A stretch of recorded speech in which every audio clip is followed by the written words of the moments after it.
ये डिजायरेबल नहीं है। लेकिन दो बातें जो आपने कही गर्ग साहब काफ़ी इंपॉर्टेंट है कि आरोप जो लगाए गए हैं वो तथ्य हैं कि नहीं है, ये तय करने वाले दूसरे लोग कौन होते हैं, ये चुनाव आयोग क्यों नहीं तय कर सकता। दूसरी बात आपने कही कि चुनाव आयोग इन तथ्यों को सामने सही तरीके से नहीं रखता, पारदर्शी तरीके से नहीं रखता है, दूसरी भाषा में कहें तो। दोनों सवालों का जवाब मैं ले लूं ओपी रावत साहब और वैद साहब आपसे, फिर मैं जाऊंगा महिमा जी और विजय शर्मा जी के पास। ओपी रावत साहब, सबसे पहला सवाल आपसे कि जब आरोप लगते हैं तो उस आरोप का तथ्यपरक पारदर्शिता से जवाब नहीं मिलता है संवैधानिक संस्थाओं की तरफ से। यहाँ मामला चुनाव आयोग का है, अगर वो सही से जवाब दें तो गोलमोल जवाब ना दें तो ये सारे आरोप निराधार खुद ब खुद साबित हो जाएंगे। तो आपको लगता है कि जिम्मेदारी चुनाव आयोग की बनती है इस केस में? मैं बिल्कुल गर्ग साहब से सहमत हूं। मैंने पहले ही कहा कि अपनी छवि बनाने की पूरी जिम्मेदारी संस्था की होती है, बाहरी लोगों की नहीं। बाहरी लोग जो भी कर रहे हैं वो या तो अपने ओपिनियन के हिसाब से कर रहे हैं या फिर कुछ निहित स्वार्थ के कारण कर रहे हैं।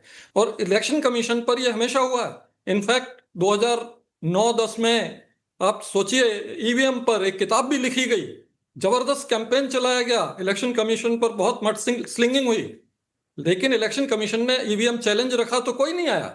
इसी तरह से 2017 में फिर से एक दूसरी पार्टी ने ईवीएम पर संदेह किया कि शायद इलेक्शन कमीशन की ईवीएम हैक हो जाती है, वोट इधर से उधर हो जाते हैं।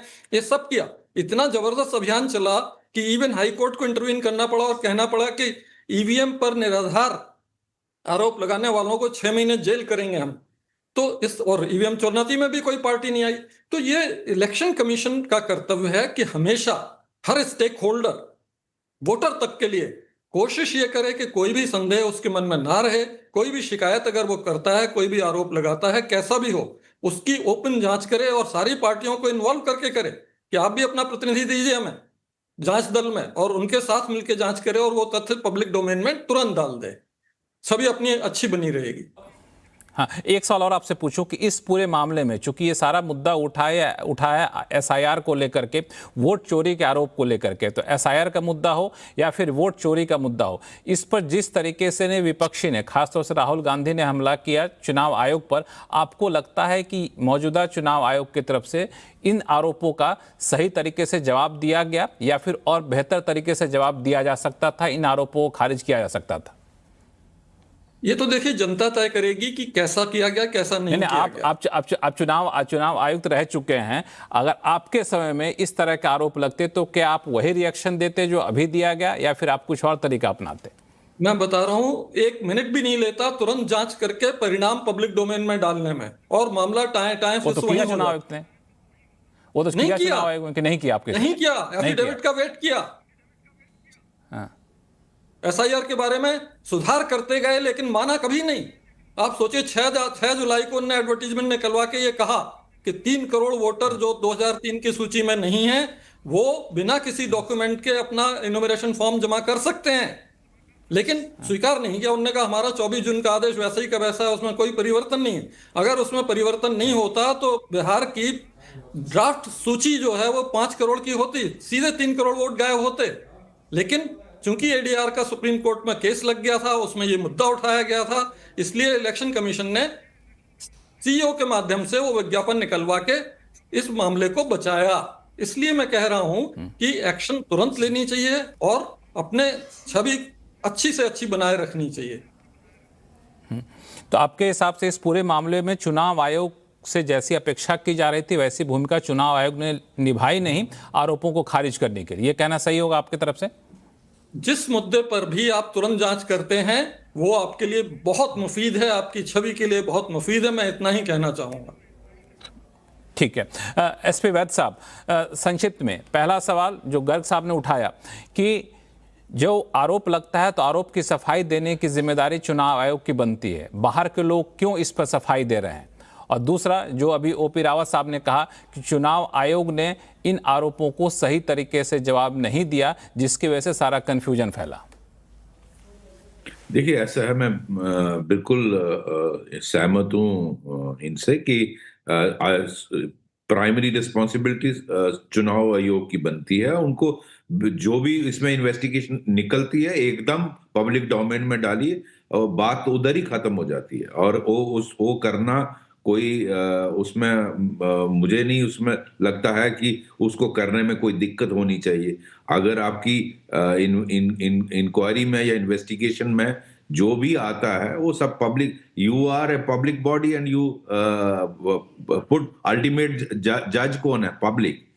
और अगर आयोग से आप सेटिस्फाइड नहीं हैं तो आप उसका नेक्स्ट आप कहाँ जाएंगे? ऑनरेबल सुप्रीम कोर्ट में जाइए, और तो कोई उसके ऊपर बॉडी नहीं है क्योंकि कॉन्स्टिट्यूशनल बॉडी है। आप निष्पक्ष तो फिर ऑनरेबल सुप्रीम कोर्ट ही होगा, आप वहां जाइए, लेकिन अपने सबूत तो रखिए ना।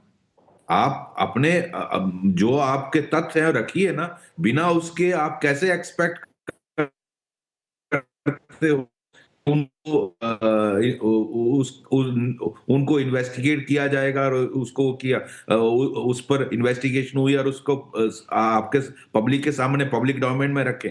आप जब तक सिर्फ ये बोल देना कि वोट चोरी, उसका एक सॉलिड सबूत दे देना चाहिए था, ताकि ये जनता और इस देश की जनता सब जानती है, ऐसा नहीं है। लोग समझते हैं कि कौन सही बोला है, कौन गलत बोला है। तो उसमें इलेक्शन कमीशन की जिम्मेदारी बिल्कुल बनती है, लेकिन आपको भी सब जो आपके तथ्य हैं वो पब्लिक डोमेन में रखने चाहिए, लोगों के सामने रखिए कि ये मेरा पॉइंट है, let election commission investigate and put it in public domain.